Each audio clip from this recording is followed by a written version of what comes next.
And is Professor set already?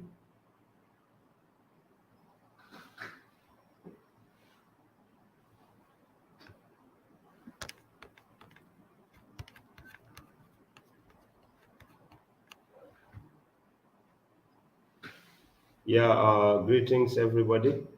We are once again here today in the African Business Month, and we are welcoming you wherever you might be from across the continent and beyond.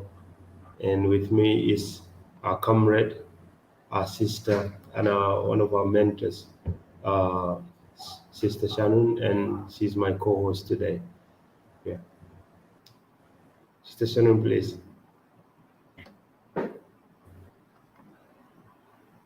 Everyone, things to everyone all over the world. I am Shannon Gorses from Namibia. I hope can you hear me? Okay. Uh, as you know, by the way, I don't even introduce myself in this platform anymore because I think we've been here for quite a number of time now. Anyways, once again, I am your comrade Ibrahim Sise from the Republic of the Gambia, and also known as an African Mashariki. Mimi nimetoka Kenya bana. We are once again coming up with our African Business Month. And as you know, African Business Month this year's theme is revolutionizing how we do business in Africa. And with us today is our two special guests who are having profound impact on the continent and also uh, known by everybody for their passion for the continent and also the speciality they have in this particular area. Special guest who is our comrade, my fellow countryman Usman Toure, and also we have in with us today Professor Mama. So please, Usman, we'll be having Usman with us first, then we'll be moving with Professor. So Usman can talk to the people. Thank you so much for having me. I am really glad to be here with you. Yes, as you said,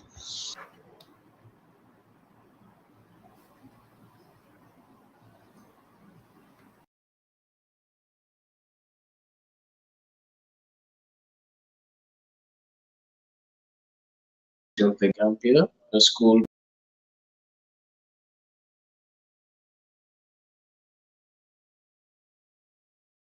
which I use as an organization,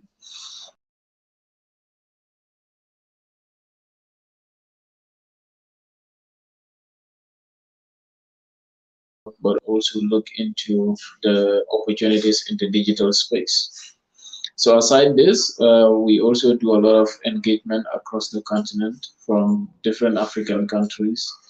I'm a part of many boards internationally on organizations that deals specifically on the betterment of Africa, and one of those is the Pan-African World Heritage, which is headquartered in Ghana, and as well as the World Council of Conference of Churches, which is also headquartered in Addis Ababa, Ethiopia. So these are two organizations that I work with, and as well as the Africa Private Sector Summit, where we do and promote engagement, especially in the private sector, and how young African can own the destiny of the continent, but by equally taking charge, especially in the business world. There is an advocacy in line with the Africa Continental Free Trade Area, which is a milestone in our regional integration, and a lot more on education and other spaces. Thank you so much.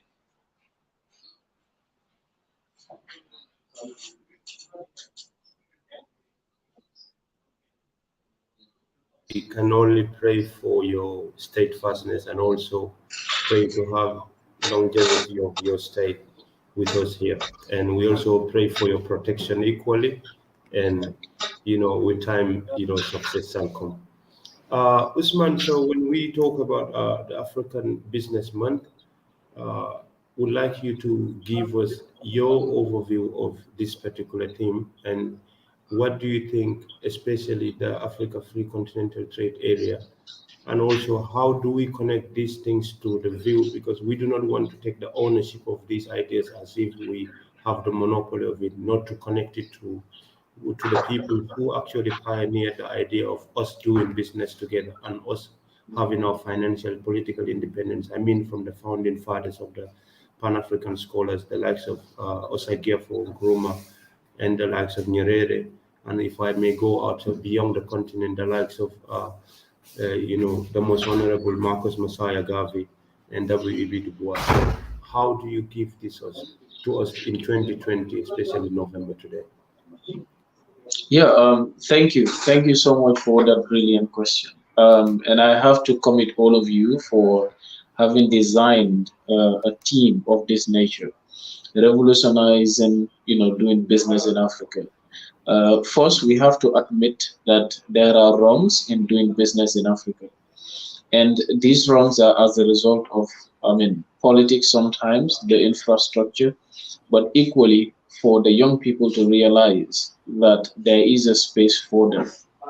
Now, the absence of the structures, the absence of the fundamental policies, the absence of, people knowing the challenge and understanding what is there for them have really undermined doing business across the African continent. Now, when we say this, sometimes as youth, what we do is we want to challenge the status quo. And that's where perhaps a team like what we are discussing today is inspired. Revolutionizing doing business. When we look at the African continent today, yes, businesses happen. Everybody look at Africa as a continent of wealth, be it the resources, be it financially, be it other aspects. But once we look into it, we see the potentials, we see business opportunities, and we see how individuals outside of this continent have able to use that opportunity to build wealth for themselves.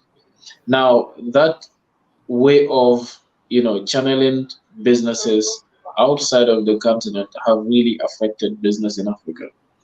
Now, moving further, it gives us another context, and that is the way in which our businesses and everything in the continent is designed. It is more of an extract opportunity in a sense that when we look at things around the continent, we realize that it is very easy for individuals to come into Africa, engage in different forms of business, but as a form of exporting stuff outside the continent. And when we even look into the African ports in general, you look at logistics, you come to realize that almost everything can easily leave the continent, but there is no developmental trade from within. African finds it very difficult to do trade with other African countries. For instance, we're just here in the Gambia, wanting to ship a container to, let's say, Sierra Leone, to Ghana, to Nigeria. Sometimes we'll have to take 3 months because that ship has to go through the sea, maybe to a port in Europe, to another port in Asia before it comes down to Africa again. So these meaning that our trade, our development, the way we do business is more of an extract than developmental. We find it very easy to send things away from the continent and not having the possibilities of doing business from within. Now, um, going back to the roots on individuals who have really questioned the status quo, from the Marcus Messiah Garvey advocating for the African people to understand that there has to be this self-upliftment and self-reliance. The African, the black individual being able to understand that the wealth from within them, they need to add value to it, but at the same time, take charge of their own destiny by being in charge of their development, their businesses, their economic, their health, their education, And through that way, we can have a sustainable livelihood. Now, from him going to the likes of Fanon, the likes of Walter Rodney, we've seen, him depicting how Europe underdeveloped Africa. Though looking at it from a historical angle, but even on the financial sector, highlighting the importance of integration within Africa and how all the forces have tried to make sure that this is not a possibility. Until of recent, we've seen some African countries that have come together to champion the Africa Continental Free Trade Area. And this is a milestone in regional integration in Africa. And if we get this through, it means this is going to be the second biggest market in the world outside of the World Trade Organization. Now, what is there for business? What is there for young people? Though we still have a lot of things that needs to be integrated in this particular when we look at the Africa Continental Free Trade Area, there has to be the promotion of a single currency because we still use foreign currency to trade within Africa, which still points at how capital flights occur. Again, the infrastructural developments are not yet there to ease the way of doing business for a young Gambian wanting to do business with people in Rwanda, with people in Kenya, with people in South Africa. Those channels are not yet there. And three, the political will. There are still governments who uses, politics. That open space is not yet there for young people to be easily integrated from one African country to another. Young entrepreneurs in Sudan finds it very difficult to move to their neighboring countries. You look at other entrepreneurs in Sierra Leone finds it very difficult to even do business in Benin or do business in other African countries. So the problem when it comes to the political will, the problem when it comes to the real structures, the problem when it comes to the young individuals themselves understanding that there is a space here. So all these things makes it very difficult. But saying this doesn't mean that okay, we just observe that yes, this is difficult and we leave it at that. No, we have to be the lead. And here's one thing: if the young people of this continent, the business developers of this continent didn't take charge of the destiny of this continent, we will face something worse than colonialism. Because with the revolution in tech, modern systems, it means Africa has to go 100 times faster than any other society in order to catch up and have equal space like any other government or have equal influence like any other power around the world.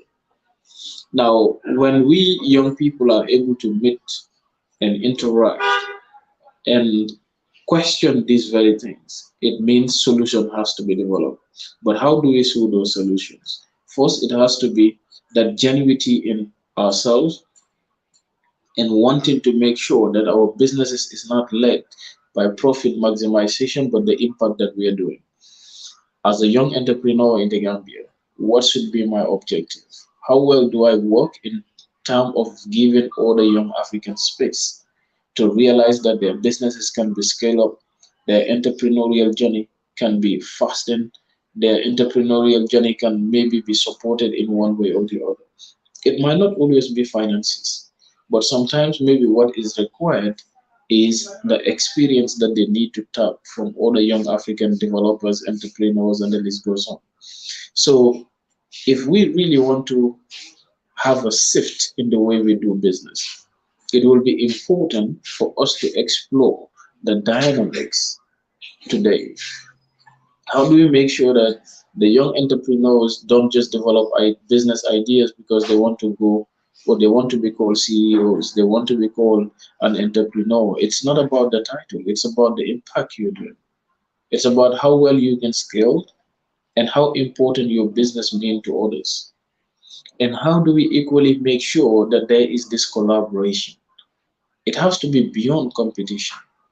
Yes, it's good to fix standard and people compete to some extent, But what should be our motive? How do we make sure that we do business, we create spaces for one another? How do we make sure that we're in business because we want to create opportunities? Creating jobs today in Africa is no longer a government's work. It's the entrepreneurial world that young people have championed. How do we make sure that we build this love, we build that unity among ourselves as young people? Just like we are able to have this conversation virtually. Maybe 5, 6 years ago, this used to be very difficult.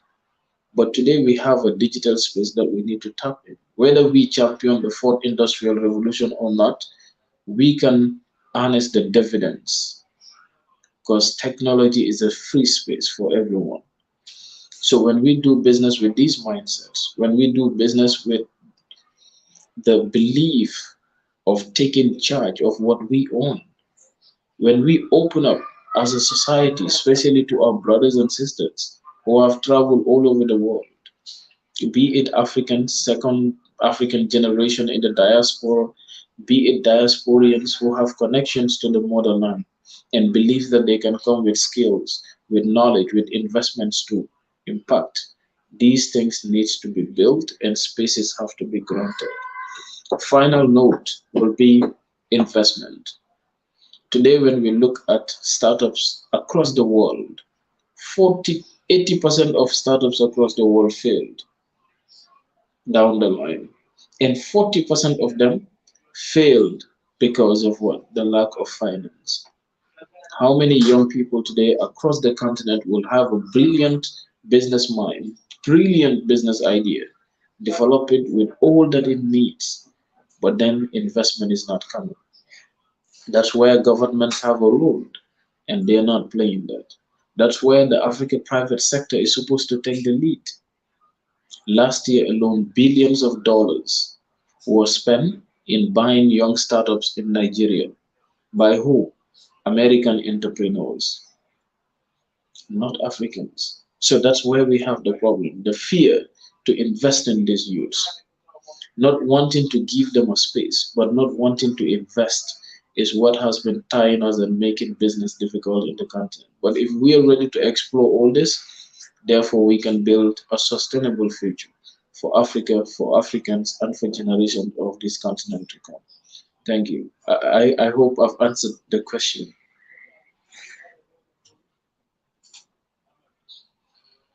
Usman, thank you so much. When you're asking question to people that having more answer than the questions you have, what you have always, I can't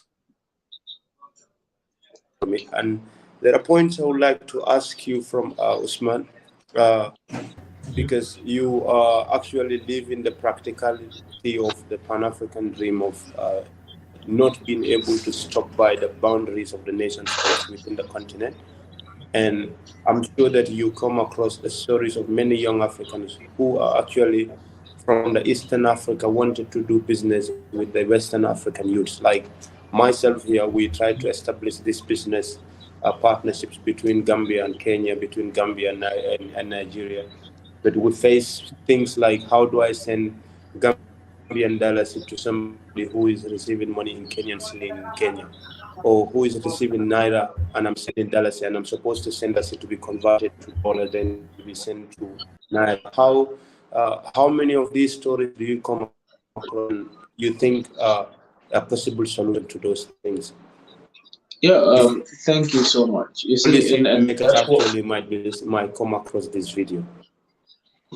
Uh, I mean, thank you so much. You see, and that's why I was even stressing on the need for a single currency in order to have a successful Africa continental free trade area.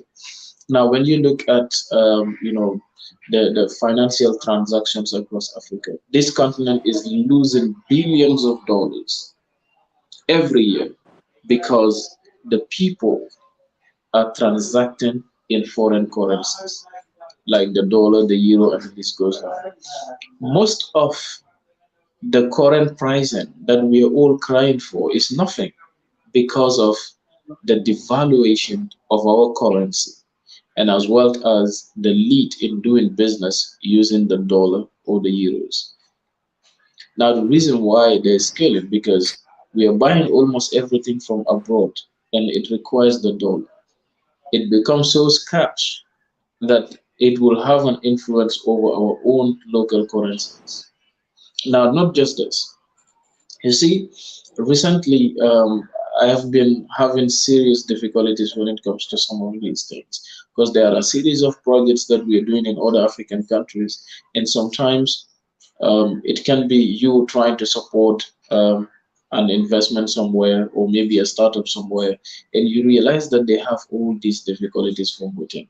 Let's say a young Gambian is selling a product to someone in Nairobi. You see, you cannot send them your dollars. What you end up doing is either you go to Nairobi with dollars or you go to the bureau, buy dollar, convert dollar again, send dollar, and when it gets there, they receive in Kenyan cedis, or maybe for few countries will receive in dollars as well. Now, what does this tells us at the end of the day? Now, one, it is not of pride. I do not feel pride to be seen around with the dollar doing business with it. Now, number two, it devalues our currencies on a daily basis. Number three, it affects the country's import. And that is why every African country is today crying because of the dollar. On a country like the Gambia, you wake up every day, there is point something increment that points to the economy. And you know what is happening with this? There's a serious cash flow, like capital flights that is happening away from this country, building other economies out there because of the transactions only, not to explore other avenues where we equally get from. So yes, it is a serious thing. And moving away from this is only one solution. We have to own our own currency. We have to be able to do business using our currency. And if we cannot do that, we will continue to pay for the development of other nations. There's a price attached, and they can still regulate everything from the Gambia, from Africa, and not only that, they determine the prices of everything, and they have a say because it's their currency that is used. So that guarantee is all that we are lacking. And I believe that, for a genuine Africa continental free trade, where young people do not just interact for discussion, but interact for business purpose, there has to be a medium of exchange solely owned by Africa and controlled by Africa. And Usman, if I hear you well, there's a point you mentioned, and which I think one of the writers of the post-independent days Africa talked about, which is the jealousy, the tendency for jealousy among the young Africans, to say instead of us promoting and supporting one person to move forward, and then all of us can be joining him into that leadership, then we us among ourselves compete in one another, and how that might affect our unity, and also how do we do business together, because Yeah, sometimes you even not to talk about, I like to talk about this always. uh, Always there's a point to divide us in Africa, and if we want to keep dividing ourselves, for instance, whenever we talked about religion, we might all be one Muslims or Christians, and when we move forward to another level, we'll realize we are all from the same religion, but we're not from the same tribe. And when the tribe is no longer a problem, the region becomes a problem. When region is not even a problem, now the clan or within this, like, so how do you think that actually affected between young Africans being able to do business together? Because I believe yeah, we already got our political one, but what we're lacking behind is the economic freedom that we're looking for. yeah. Thank you so much. You see, first people have to be able to come together. They have to be able to unite it in order to do business. Yes, it is very instrumental to have a product to exchange when there is the need from one person to another. It can include, or it can fasten or maybe support integration and all that. Now, going back to look into the entire continent in general, we'll come to realize that yes, it is very difficult to do business in other spaces. Not very long ago, I was in a meeting in Cameroon, and I had views from different African that were represented there.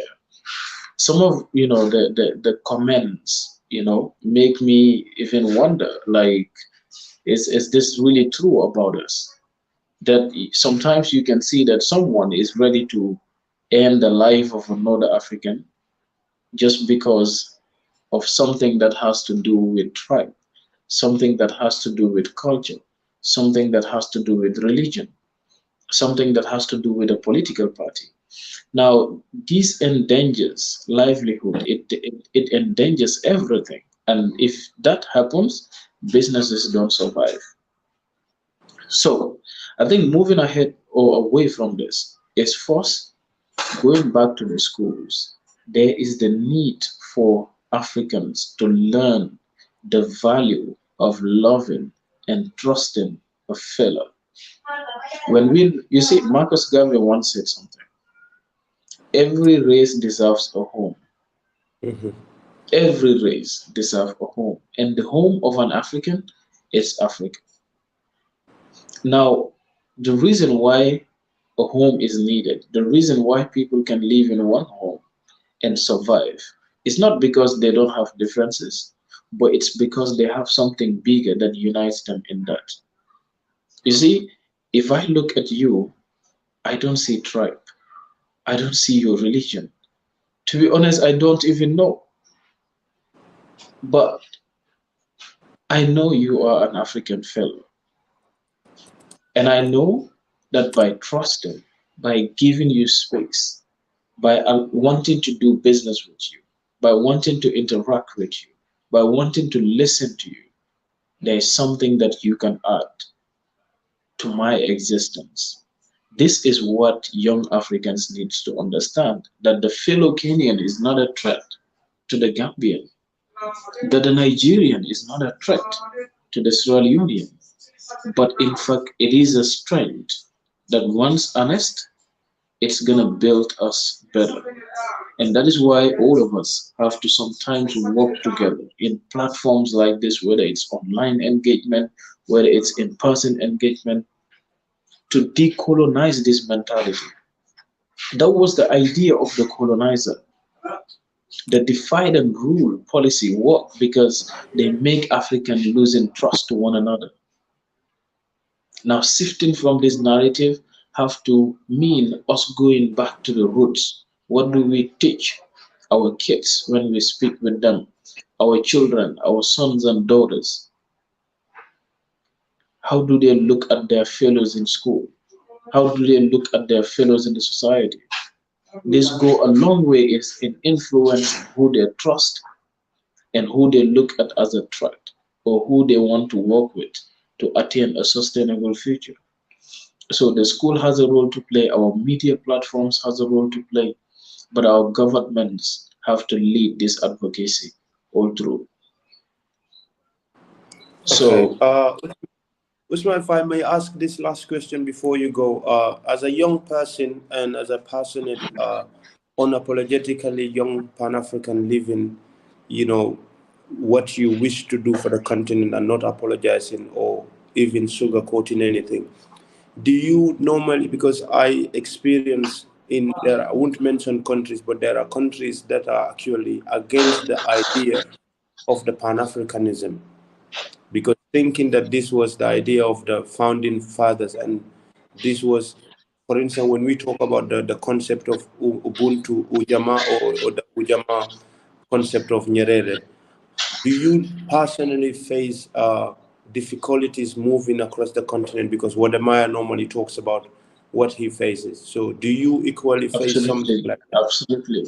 I am telling you this for free. Take it. It's the most difficult thing to do, traveling across Africa. You're going to be discriminated. I've felt it. Sometimes I just hold it to me because I believe I have a work to do. And perhaps it shouldn't be me saying, oh my God, this is painful because of the amount or the number of people that have trust in us. But so many instances have been discriminated in airports, have been, I mean, like kind of a deported, I can say, from one airport to another. I face all these challenges, but I just leave them to myself. That yes, it's Usman. And sometimes I educate them that yes, what you did it because of you. And here is the right thing to do. Some of them will only understand later after they discover, oh, so this is a famous guy. Then they start to be nice. But because I don't want to show this, even with our airlines, sometimes they treat you anyhow. Sometimes you go on different immigrations. It's a sad reality that we all face. Sometimes they question you and you're seeing every other race passing. The white folks, the Chinese. I've been to airports where we will be stuck in one place and you see all the Chinese passing. You confront them and tell them, why is this happening? And they're like, no, you are the enemy of the country. I'm like, what's in your mind? Not even to kill, like any of us. So these are problems that we face. We go over, we see them everywhere. And sometimes I deliberately keep quiet. Some of them I just ignore until they will later on discover, oh, so this was this guy. And then some of them will even come back to apologize. Yes, this has happened. We are sorry about this. But one thing, when I'm doing what I'm doing, I do it because of the continent. And I make sure that I stick to what I stand and I work with people who genuinely believe this. I am not the person who writes proposal to anywhere and said, come and fund me on this. And I am not the person who sit down and wait for a government to do one or two things. I do it with the little capacity I have, and I'm thankful with that. Okay. Usman, I can only say I don't know what more words do I need to tell you, because we're in this together, and you moving across the continent, so you already lived it. So, but what last word would you have for the people who are saying, because whatever you are saying, it's directly the legacy of the colonialism and the domination of the Africans in their own motherland. Uh, what word do you have for the people who just don't want you, people like you, to talk about colonialism? uh, they don't want you to talk about the neo-colonialism, even though Nkrumah said it's alive and well. And they want you to treat it as if it is a historical event, and it has no impact in the current life that we live in Africa. And what motivational word do you have for young Pan-Africans that are looking up to you, and the comrades that are looking up to you as a beacon of hope, and the fact that we shall continue fighting with the little capacity that we have? Yeah, thank you. Absolutely. Yeah, thank you so much. You see, my final words will always be, we have a reason for taking this stand. Some of which internally, and we question ourselves, wanting to go higher, wanting to go, unapologetic with the things that we're doing on a daily basis. And we will never undermine that role. That's our integrity. For me, that's how I look at it. I wake up every day believing that Africa can be better and I have a role to play in it. And to anyone who this doesn't feel good or who doesn't settle with these things, to me it's just their own businesses. They're not gonna stop it. Because I know that not just myself, but there is a generation of Africans who are advocating from different parts of the continent today. In Chad, for the past few weeks, we've seen what is happening. We've seen a similar thing in the case of Senegal, and we'll continue to see from one African country to another. But the youths of this continent will really take up the role and we will deliver to the people of Africa. Yes, for the young people, let's keep believing, let's keep fighting, let's keep structuring, let's keep working together. Let's understand that love have to lead in this. And all of us, Africa, our generation and generations of Africans to come, can be victorious in this struggle. Thank you. Usman, we are honored, we're humble and grateful to have you with us. We wishing you all the best in whatever dream that you have for the country. Again, I Thank said you. we pray for your protection. We prayed for Thank you. God to look after you wherever you might be. Well, thank you so much for being with us here today. Thank you so much. Thank you so Thank much. All the best for the you. rest of the program. I take a leave. Thank you so much. Hi. Thank you. Thank you. That was from Usman Toure, and you know, this is the greatness of the Pan-Africanism ideology. As I always say, it's for people who might not understand. I always say, you don't have to ask me what Pan-Africanism is. Ask for people who led this independent struggle in your country. Those are the founding fathers of Pan-Africanism. And their entire goal was, and today the goal of the Pan-Africanism is to make sure that we have the liberty, respect, and, to break all the barriers from across the globe that actually stood against African progress and the persons of African origin. And this idea of African Business Month is, how do we revolutionize this? How do we do business beyond the corporate designs of the global institutions that kept, looting from African people? And how do we have a Senegalese young person and a Gambian young person doing business not in a form of exploitation, but them doing it as a mutual respect and mutual benefit for all of them? And this is what we advocating for. And with me, my co-host is here, and I'll let the floor for Sister Shannon to, be with you. Sister Shannon, please.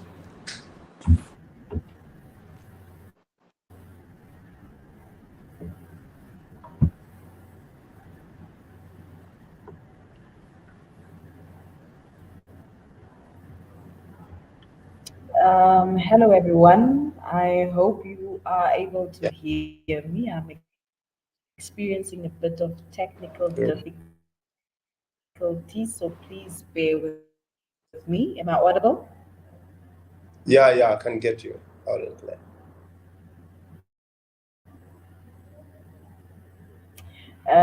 This is the African Business Month, and our theme for today is revolutionizing how we do business in Africa and breaking the barriers.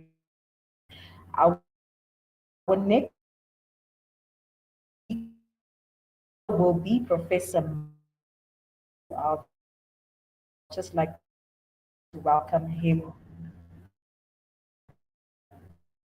Okay, just how welcome him to the panel. Thank you. Thank you. Can you, Please, are you am I there on the panel? Yes. I'm backstage. us? Can you see me? Okay. You can see me. Can you hear me? He Hello? will be speaking on a topic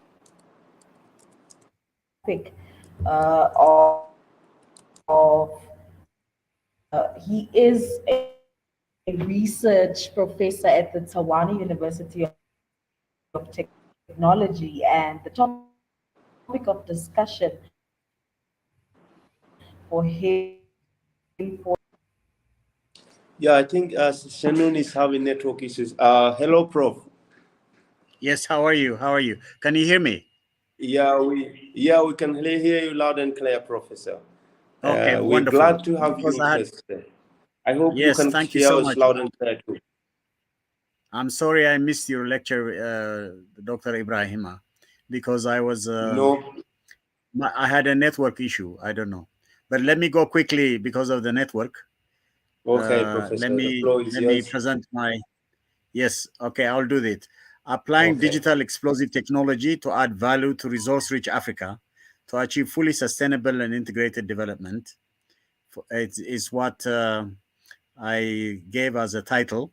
Let me go through okay, it. I will give okay, you an inspiration. And Africa is the richest in natural resources. I want to also say one of the key challenges Africa faces is how to use internet governance, digital technology governance, how to improve the governance system, the leadership, the institutions, and the system, and how do we reimagine innovation Africa ever resource wealth poor Africa. Africa is naturally resource rich, but in terms of wealth, the wealth is not in the hands of Africa.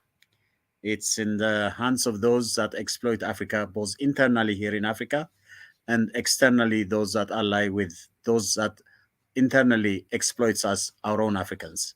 So resource wealth poor Africa never, reimagine innovation Africa ever.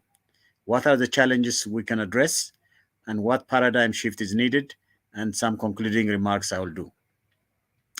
We need to create not states in Africa, but African states, not universities in Africa, but African universities, not industries and businesses in Africa, but African industries and businesses, not NGOs and civil society in Africa, but African NGOs and civil society, not to create 54 nations, but to create one African United Nation by providing one African citizenship, one passport, and one currency. The tragedy of the world is that those who have imagination have but slight experience, and those who are experienced have feeble imaginations. Fools act on imagination without knowledge. Pedants act on knowledge without imagination. Time to value the ignored indigenous knowledge to well together from Africa. Imagination, science, technology, engineering, mathematics, experience to build and create experienced learners with knowledge and imagination, hybridity and synergy, meaning the indigenous, the knowledge universe that exists in Africa must also be valued in such a way that we also use the current digital technology to upgrade it and value it. Richest resource Africa. Africa is home to about 30% of the world's mineral reserves, 12% of the world's oil, and 8% of the world's natural gas reserves. This is what the United Nations said. Africa has diamonds, sugar, salt, gold, iron, cobalt, uranium, copper, bauxite, silver, petroleum, cocoa beans, tropical timber, tropical fruit, and oil reserves. What doesn't Africa have? Everything. The DRC Congo has resources estimated to 24 trillion. That's extraordinary. Resource rich Africa is resource wealth poor Africa. Why are we in this situation now? We need to get out of this. Can internet governance assist to change the rich resource that Africa is losing to also bring the richest wealth for Africa? Internet governance was defined by the World Summit at the Information Society as a development and application by governments, the private sector, civil society, in their respective roles of shared principles, norms, rules, decision making procedures, and programs that shape the evolution and use of the internet. Look at China. Digital independence from China is extraordinary. Is there any lesson that we Africans can also learn from China? China cherishes its indigenous knowledge and independence, having gone through colonialism like Africa. The Chinese search engine, Baidu, is bigger than Google. Instead of YouTube, there is Youku. Instead of eBay, there is Taobao. Instead of Facebook, there is Renren. Instead of Twitter, there is Weibo. There is Vuv, not Zoom. Instead of YouTube, Facebook, and Twitter, China has invented China has invented its own its own alternative tools. Africa still mainly copies, borrows digital technology. I'm in a lecture now. Can I call you later? Thank you. Um, so Can Africa learn to influence and manage the digital governance? Give it, and can we also learn uh, from China? Like, how did they do it? You see, like, is there any way when you are able to control the digital explosive technology and manage it, then you are able to also be independent. Our problem in Africa is that we still also borrow all the Google, all yeah, the Zoom, everything we do is also copied. Is this copying going to hurt us also to continue making us losers in our rich resources and not gainers to create wealth from our rich resources for Africa? And I think it's a serious issue. Internet governance deals with how much influence each sector of society should have on the development of the internet, such as to what extent the state should be able to censor it, and how to address issues on the internet, such as cyberbullying and criminal behavior, and how to address the external use of the internet to control Africa's resources. So Africa has rich resources. Africa has abundant resources, fossil fuels, hydropower, wind power, solar power, minerals. Africa is rich with natural resources, but poor in terms of the wealth that needs to be generated and developed and owned from that nat- poverty, wealth, um, natural resource rich, but wealth creation from that natural resource poor. So Africa must use digital algorithm to manage governance to retain its resources. Government by algorithm, also known as algorithmic regulation, regulation by algorithm, algorithmic governance, algocratic legal order, or legal algocracy is an alternative form of government or social ordering, where the usage of computer algorithms, especially of artificial intelligence, blockchain, is applied to regulations, law enforcement, and generally any aspect of every daily life, such as transportation or land registration or anything like that. So, how do we create this explosive technology digital algorithm to actually manage all the particular characteristics that our relationships that have not been always positive? How could we change them into that way and not really also be losers in this algorithmic governance system? So governance by algorithm, the term governance by algorithm appeared in academic literature as an alternative for algorithmic governance in 2003. A related term, algorithmic regulation, is defined as setting the standard, monitoring and modification of behavior by means of computational algorithms. Automation of judiciary is in its scope. So there's this very interesting thinking about how we can create the new technology, a digital technology algorithm that actually can help us to also do what's called e-governance. Government by algorithm raises new challenges that are not captured in the e-government literature and the practice of public administration. Some sources equate cyberocracy, which is a hypothetical form of government that rules by the effective use of information, with algorithmic governance. Although algorithms are not the only means of processing information, Nelox and Teresa Sampson argued that the combination of a human society, certain regulation algorithms, such as reputation-based scoring, forms a social machine. So machine learning, social machine, and some approach by which you use a technology to actually create a governance arrangement where you don't get cybercrime, where you actually create cyber justice, some rehabilitative justice, restorative justice for the injustices that Africa has been suffering from is what we need to do. The blockchains offer a novel way to enforce agreements and achieve cooperation and coordination. So very good to use blockchains. The main technical features of blockchains support transparency and traceability of records, information immutability and reliability, autonomous enforcement of agreements. As such, blockchains will affect traditional forms of governance, most notably contractual and relational governance, and may change the way to organize collaborations between individuals and between organizations.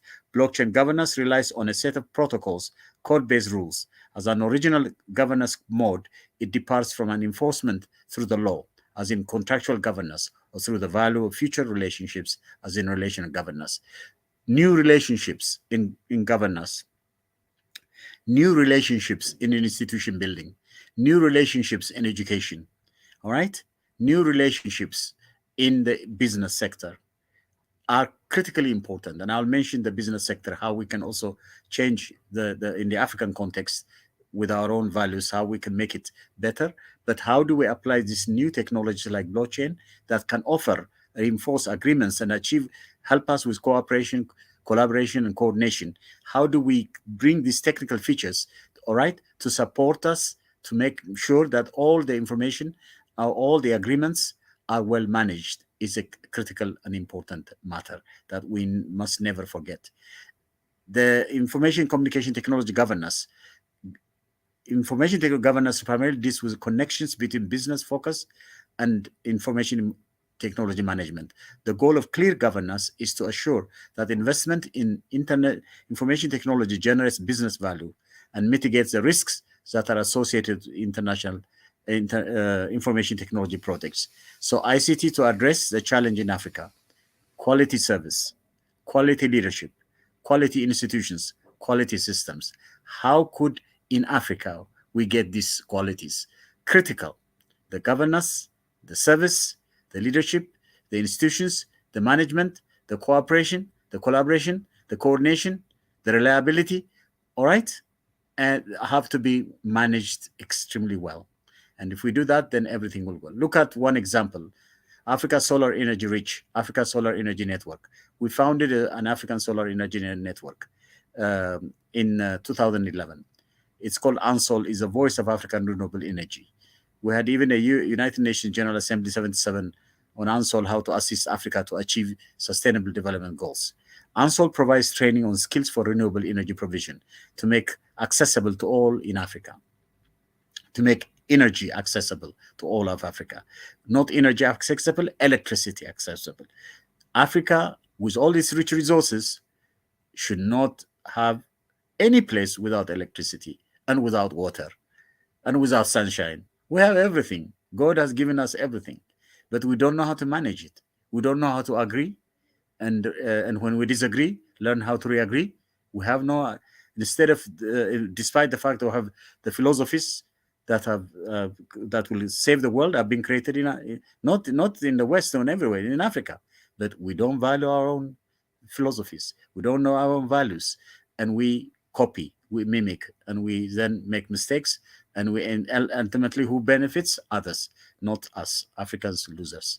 So we have become like that. We need to change. Develop research activities by encouraging collaborations with African scientists. We need to do that more. The solar energy in Africa is very rich. The solar energy on the Sahara, if managed scientifically, is a huge resource. The study is done to demonstrate it can generate free electricity to Africa. This was the German professor did a research on it. I think I should give you the sources. Not only to Africa, even Europe. We can not only give electricity, free electricity from the solar energy, not only to Africa, but the whole of Europe can benefit also. And it can be free energy. But the solar energy capacity building is still not strong in Africa. We need not delay to use Africa's blessings with the sun by developing its natural resources into energy wealth. The energy wealth is what we need to create. Now, we need innovation Africa. Remove ourselves from conflict-ridden Africa, war-ridden Africa, dictatorship-ridden Africa, all right? Coup d'etat-ridden Africa, ethnic division Africa, dividing ourselves with language, religion, all right? Tribe. No, this is wrong. We should get out of that. Remove that and create the African future. The future of Africa should be innovation Africa. We need to embed a total innovation learning culture, the African one. We need to transform Africa through knowledge, learning, innovation, competence building.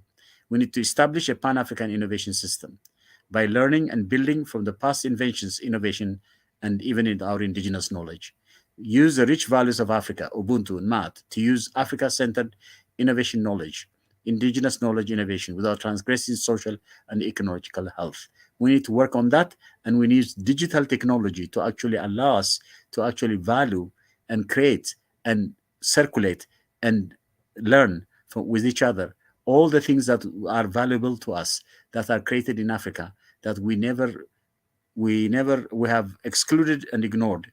We're forced to do that instead of valuing them, bringing them, encouraging us, and really motivating us and inspiring us to move on onwards and forwards to make a big difference in the world. So As you know, three challenges are now confronting Africa. The problem of unending poverty, inequality, and unemployment has not been replaced with additive and multiplicative well being for all the people. The world is going through demographic explosion, and climate change, with informal and agricultural economy remaining still largely where the majority of the people in Africa live. We are now also entering what's being described as surveillance capitalism, which is connected to the digital age of the fourth industrial revolution. Now, this is interesting. Is the digital age and the explosive digital technology going to be a help to us or a threat to us, a risk to us, a danger to us, or is it going to help us to assist? How come countries like the Chinese knew how to manage it? They have their own, not their own Google, they have Baidu. Why don't we in Africa create our own Africa Do? Like they have done everything. The entire technology, the digital technology, they have owned it and they have done independently and they are running it themselves. I just recently ran a conference on the China Africa Science Technology Innovation Collaboration, and the Chinese side, they were presenting in the language, the Chinese one, and they were also using their VUV, not the Zoom. So we had to find a way to actually coordinate it. And it took us a long time. You will not believe how much stress we had to actually manage it. I was just amazed, though. I learned a lot from what they have been doing. So the independence they express is incredible.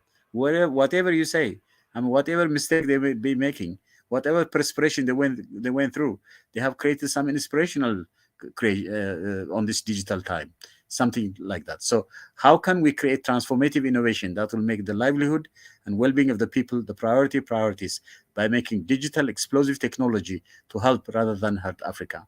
That's quite important. So time to redo innovative innovation Africa. Integrating these concerns with innovation systems and development requires rethinking both the whole innovation system approach as well as the existing development economic theories that emerged after decolonization with aid, loans, debts, and foreign outward and inward investments. We should actually bring an African innovation system, an African development system, development economic system, and need to integrate them, use also this digital technology to help us, assist us to do it.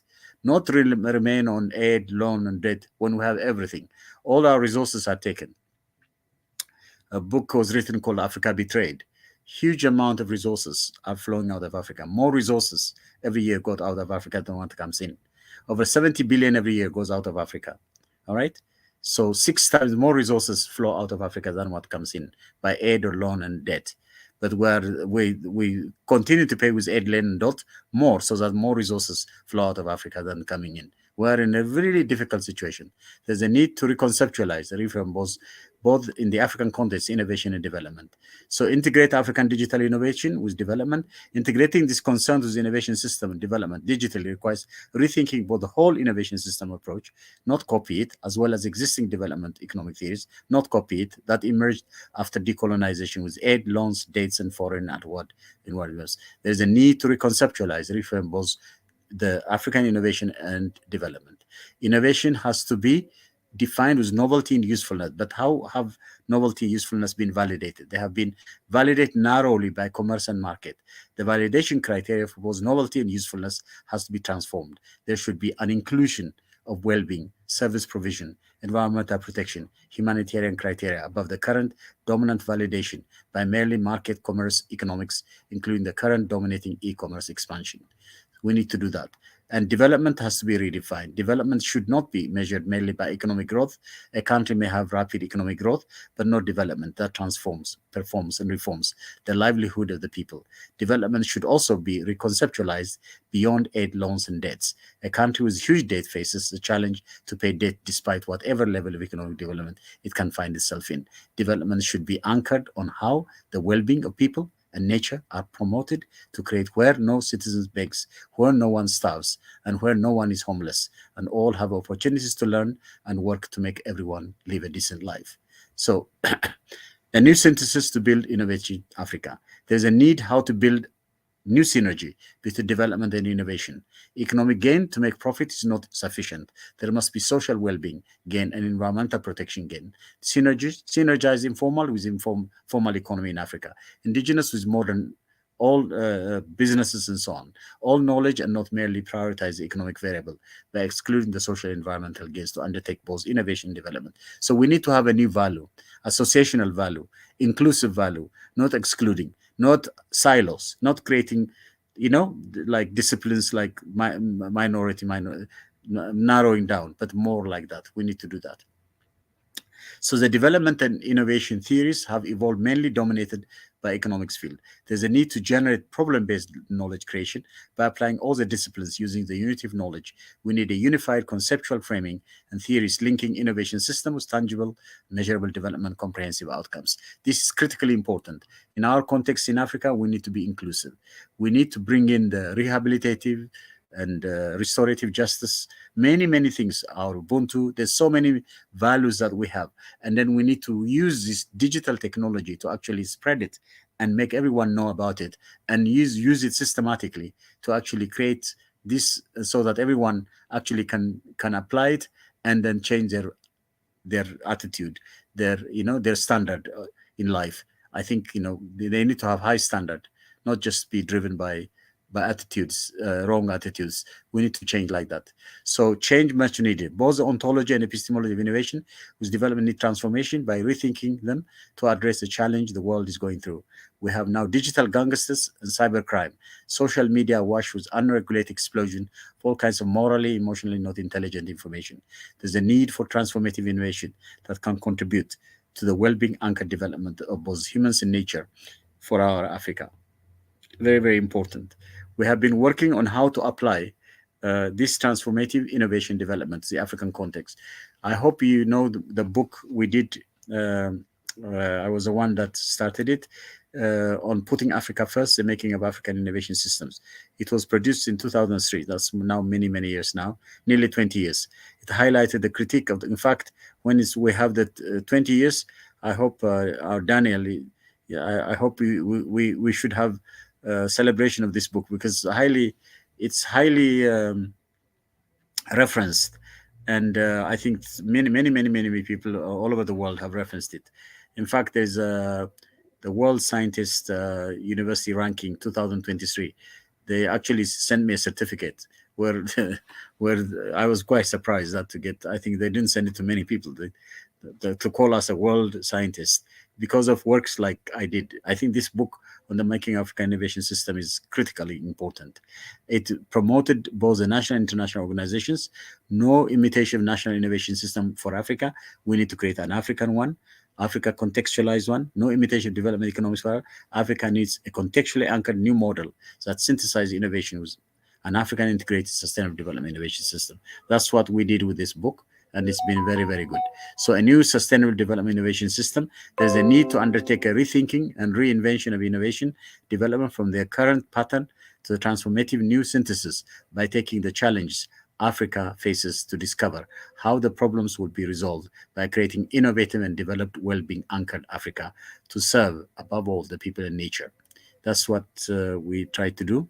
Africa continues to face challenge of remaining in the raw material, agriculture, mineral, primary level, global value chain. The world now is in the knowledge, digital, disruptive, exponential technology stage. How can Africa build an integrated network, unified innovation system for sustainable development to undertake and navigate the complexity of the current global value chain? That's very important. All right, it's catching up also and leapfrogging from this economy. So Africa needs to construct an integrated network, unified, sustainable development innovation system, path by coming together rather than by going alone, facing the prisoner's dilemma, being caught within the boundaries of each of the 55 states.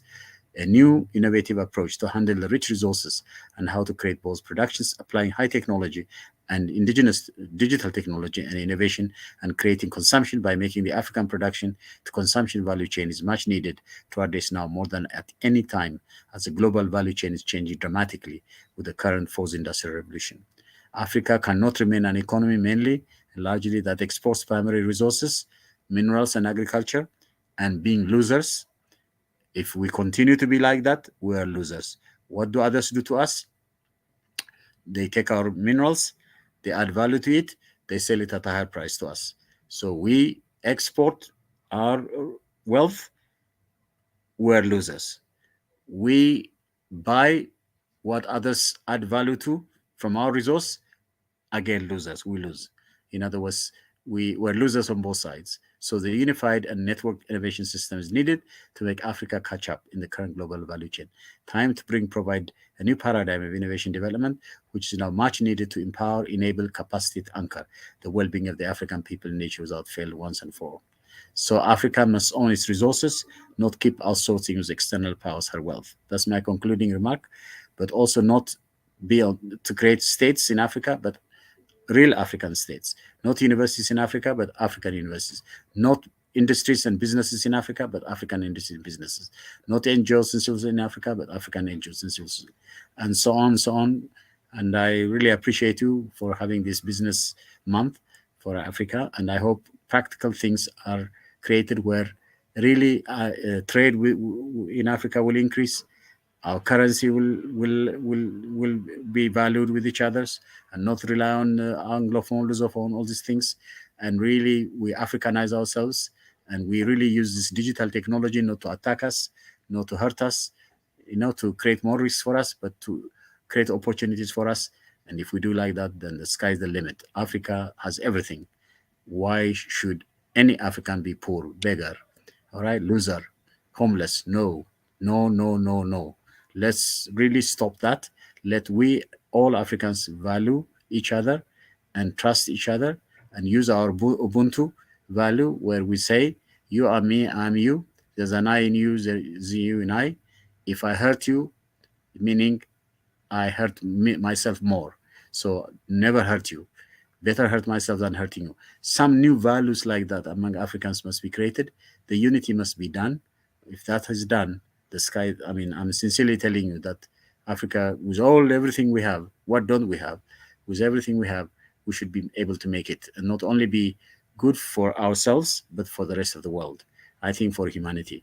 All Africans should be form one African community and one, let's be one people, one nation, African nation we should be. That's my suggestion. Thank you very much.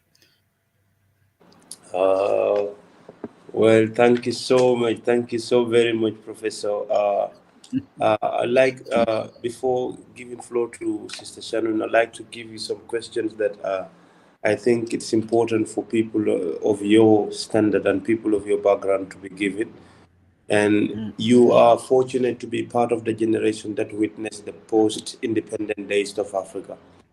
And you actually face the cries of the founding fathers, what they were scared of might happen to us in the future. And then you are here with us today, some of us that are never been a part of that generation.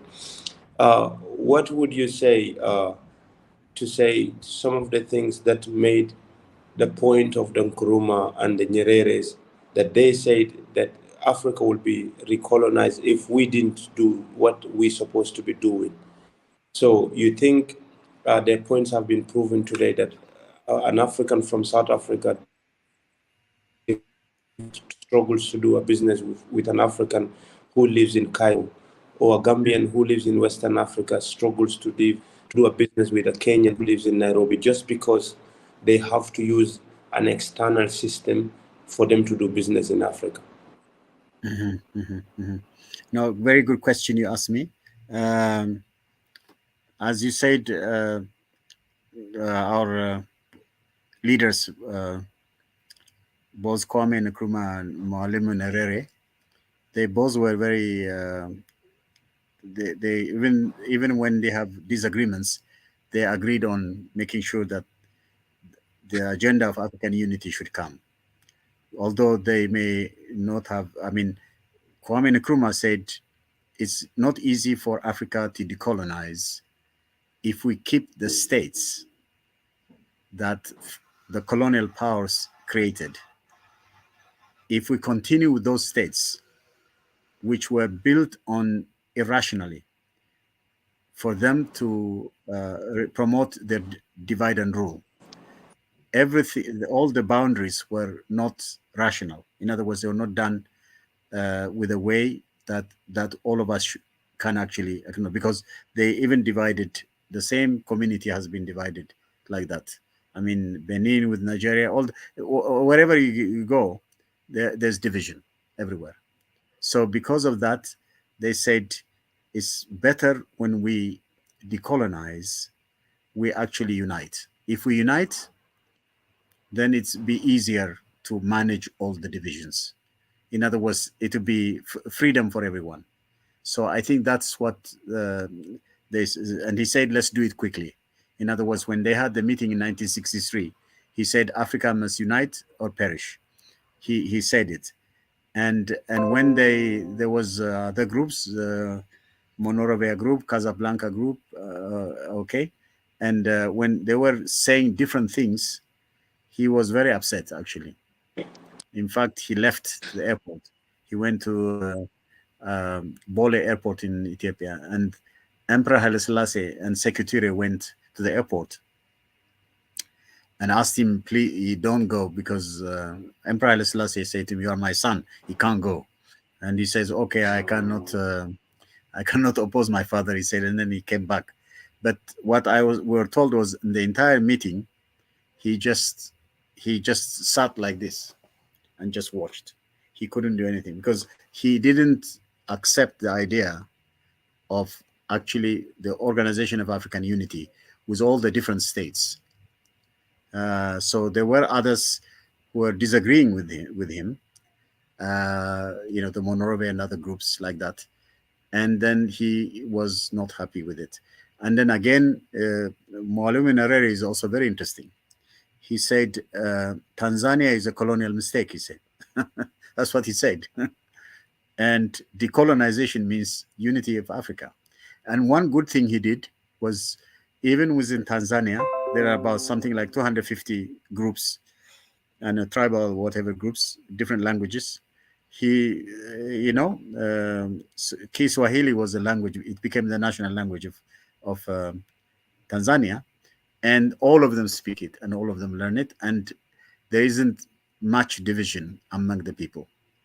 Where if from the decolonization time, the worst thing that happened to Africa is all the coup d'etats, all the civil wars, all the fighting. It hasn't stopped. We still have problems, and we still have So, anglophone, francophone. uh, So we have serious challenges.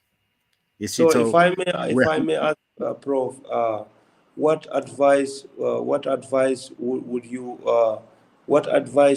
you have for younger generation on two groups of the younger generations that you're looking at us right now? Some of the no, younger generation that are having aspiration to be in the political system, and some of the African youths that are not willing to be in the political system, but they want to be they wish to be part of the private sector. And last time I checked, these are the two groups of people that's supposed to be developing our countries. What general advice would you give to these groups of people? I think it's an extremely important question you're asking me.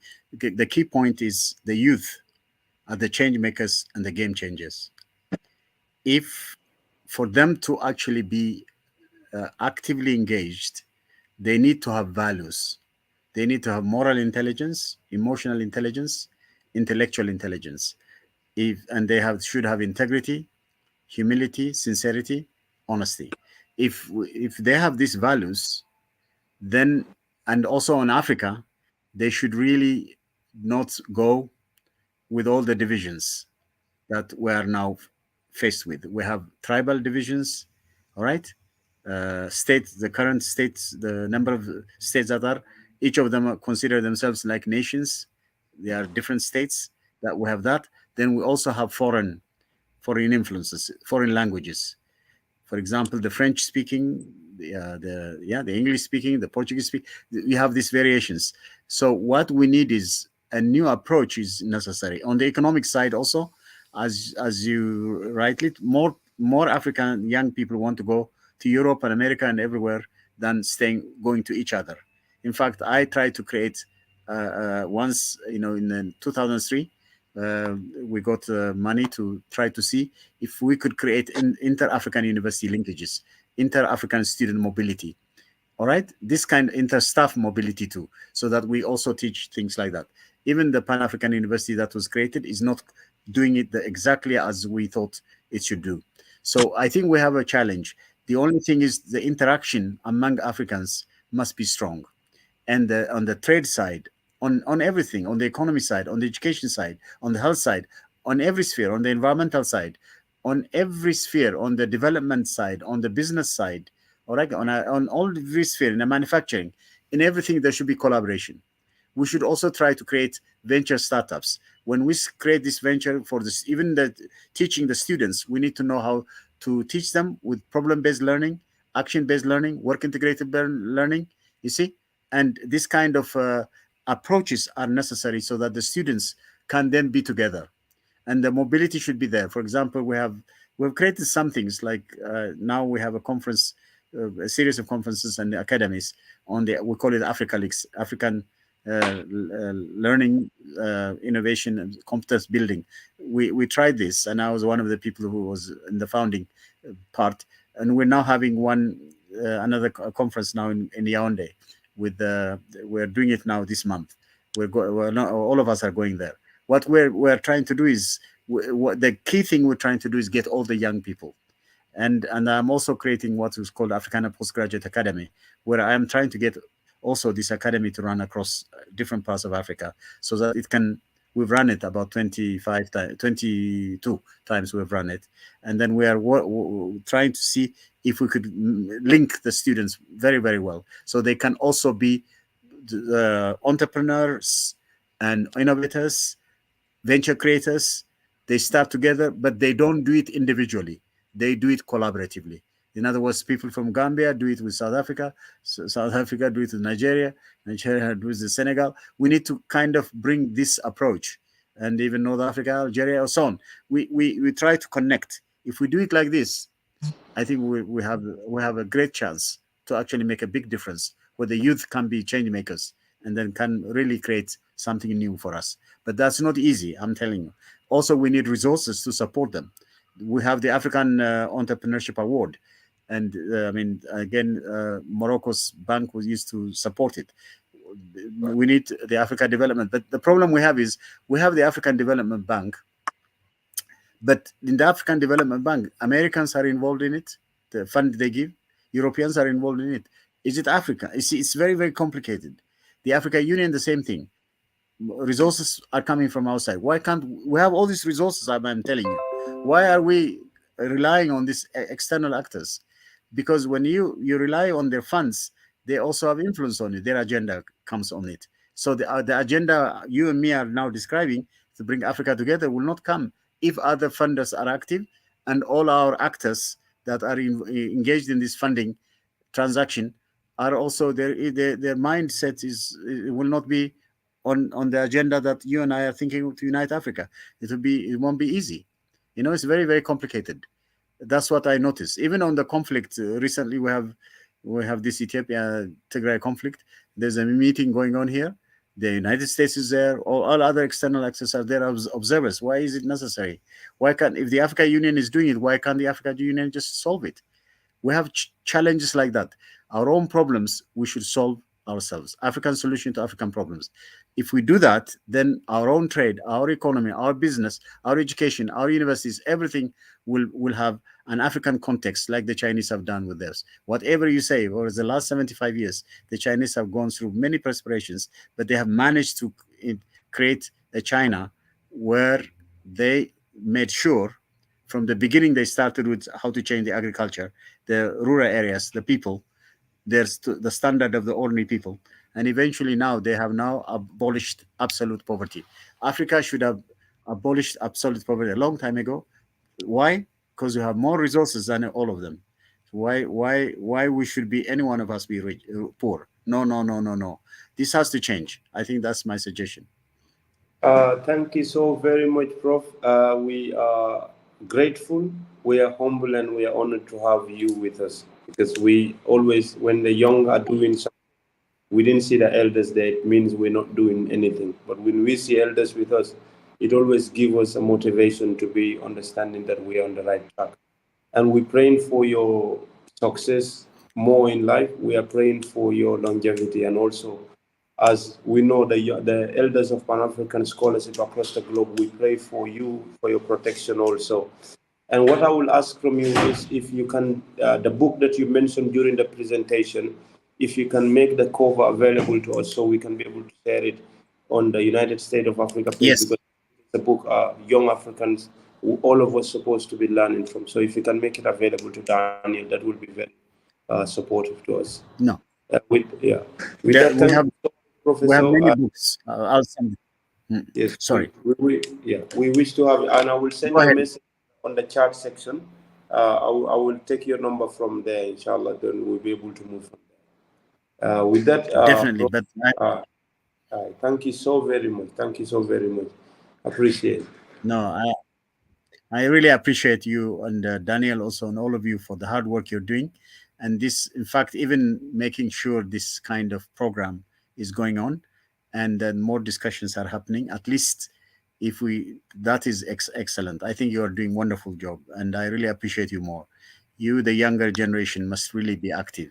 The more engaged you are, the better. And then the hard and the faster you fast track the African unity, the better. So that we, the older ones, before we go, we see and then we will be very happy and applaud you for achieving it. So you are the ones, the younger generation, have to be really united to make sure that we achieve it.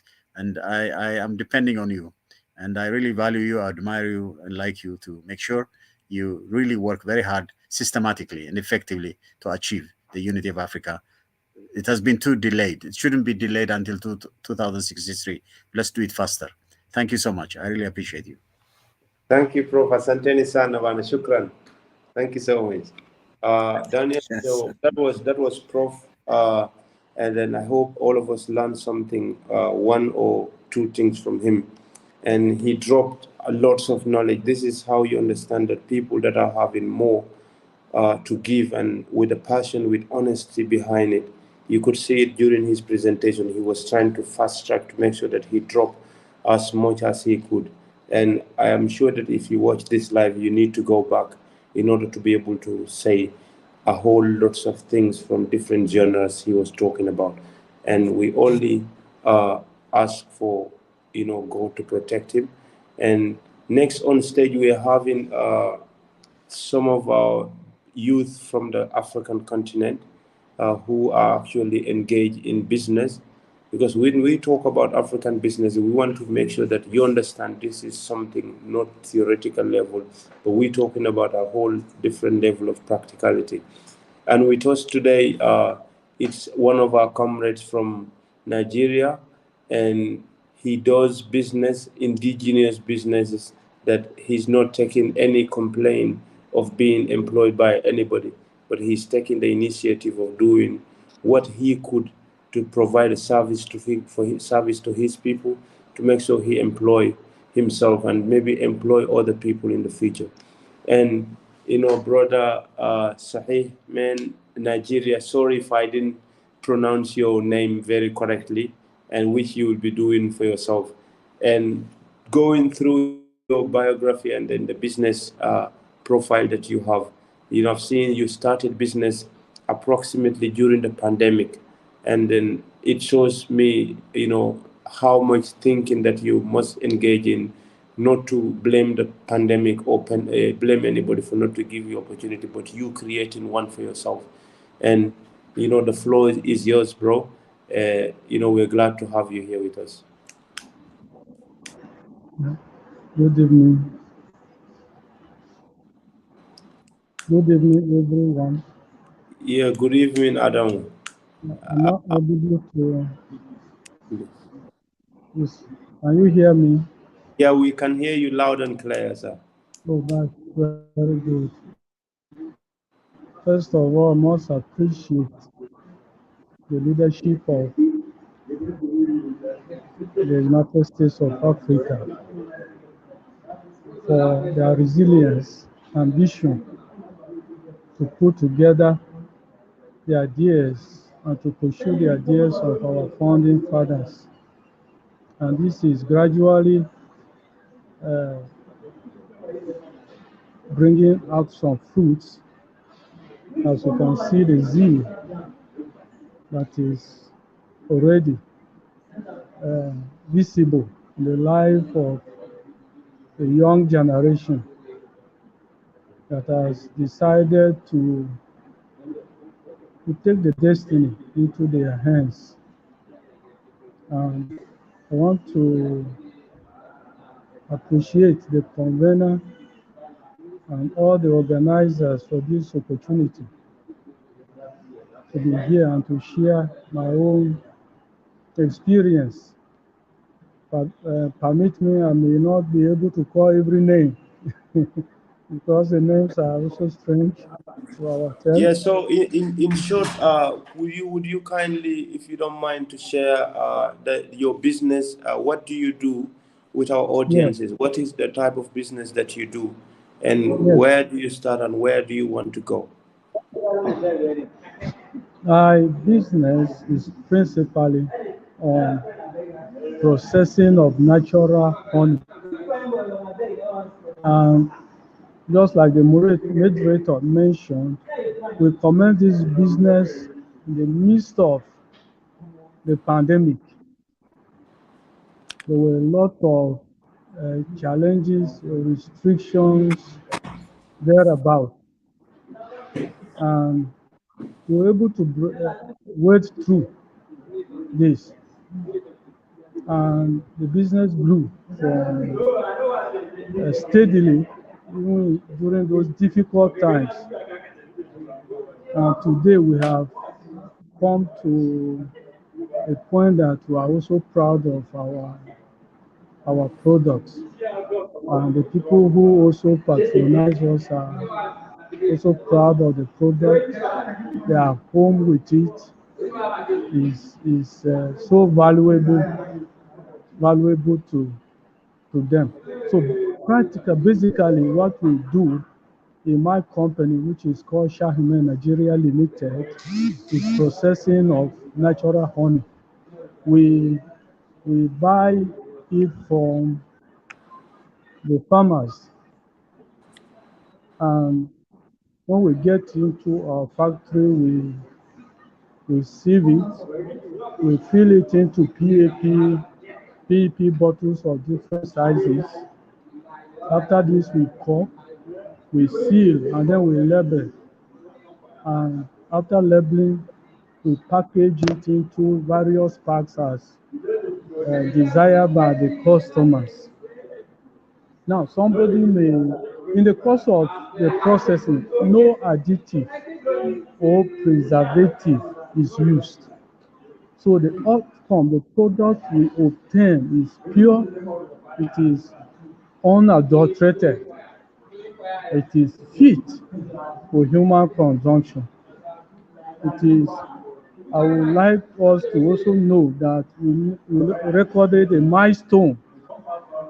The regulatory body for food and drugs in Nigeria has visited our factory. They have taken samples, they have done the laboratory analysis, and they have certified our products fit for human consumption.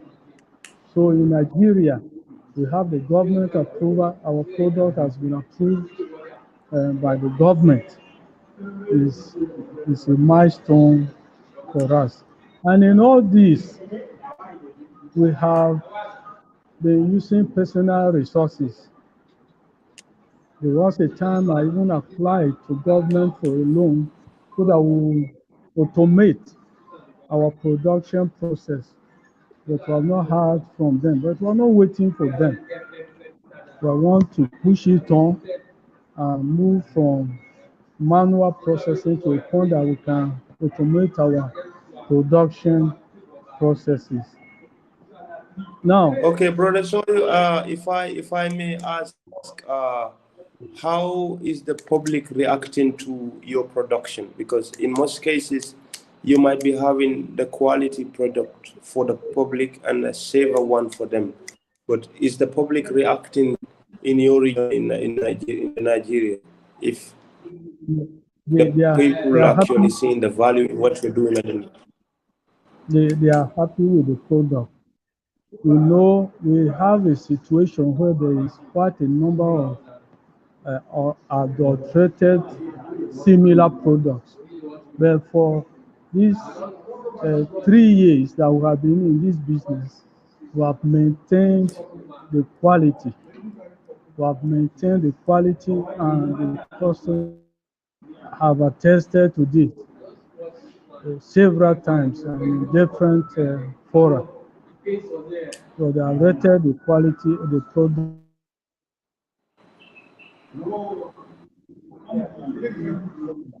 Okay, and also how, like, where, because I know which state, before going further, I would like to know which state do you live in Nigeria for the purpose of our audiences. Okay, I'm in Niger State, the central region of Nigeria. Okay, and since you are in Niger State, comrade, where do you want to see yourself, in terms of supplying the market in Nigeria from 5 years from now? From this moment, our desire is to get this product into most African countries, into Europe, into Asia, yes, and into the Middle East. That is our desire in 5 years. And what are some of the challenges that you face in terms of doing this process, from getting the material, or getting some of the pots that you need On to put this honey in? the most challenging factor here is funding. Like I said earlier, we have come to this point basically by savings, personal savings. We have not received any grant or any loan from government or from any organization. We could have been far uh, more productive than this, but you are not, when you talk about savings from your money here, is not enough to push on. So, this funding is the major challenge we have. If there's a way we can get a grant, where we can have a low interest loan, uh, our operations will be faster, and we may break into the international market much easily. Okay, if I may also ask this question to you, what can you say to the young Africans that are saying that I have a business idea that I want to start? However, the funding is my problem. That is why I cannot start. Yeah. We are a practical example of this kind of a problem. Africa is facing an awkward situation.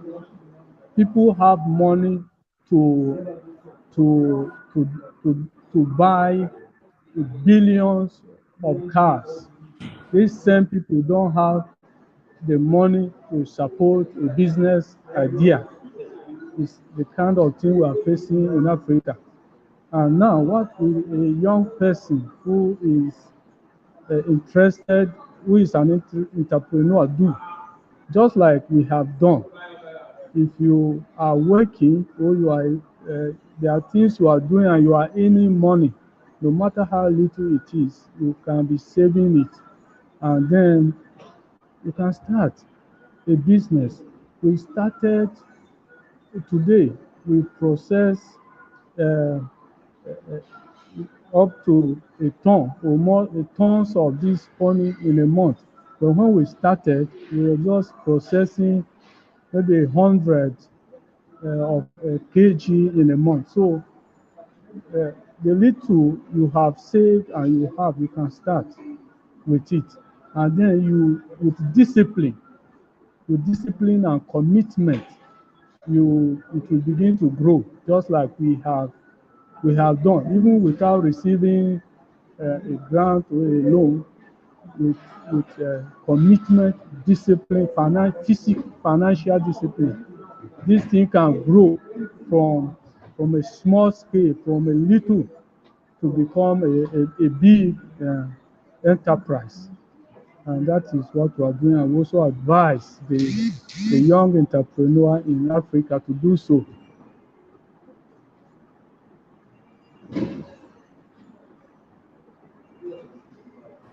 Okay, thank you so much for that wonderful insight. And for people that might be in Nigeria right now, since that's where your products are only available, where can they find your products if they want to reach out to support? If you want to have our products,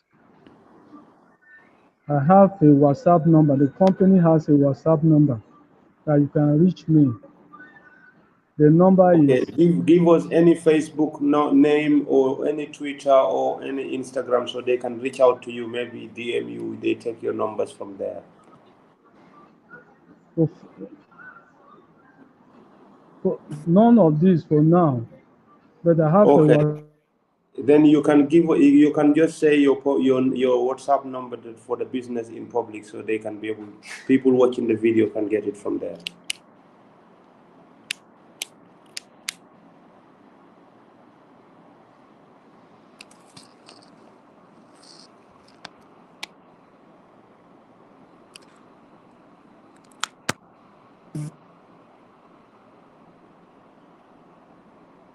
Okay, I am just told by Daniel that your number is in the flyer. So anybody who want to reach out to brother to support them as part of our Africa Business Month, you can check the numbers on the flyer, so you'll be able to support them. And brother, the entire idea of this Africa Business Month is, as we're saying, is how do we revolutionize doing business. When what we exactly mean by this is how do we do buying and selling, as they will say, in the form of willing buyer and a willing seller. And this is the idea that we want to stop complaining and blaming one another or blaming other people. We want to take responsibility of stepping forward and providing solutions to the people of the continent, and also to set a stage for African diaspora who might be willing to come back and invest in Africa, because either African diaspora to come and invest or non-Africans will come. And as Brother Usman said, we're supposed to be moving faster than any other civilization, or else we'll be facing something worse than colonialism. And I don't pray that we do that again. And that was all for today.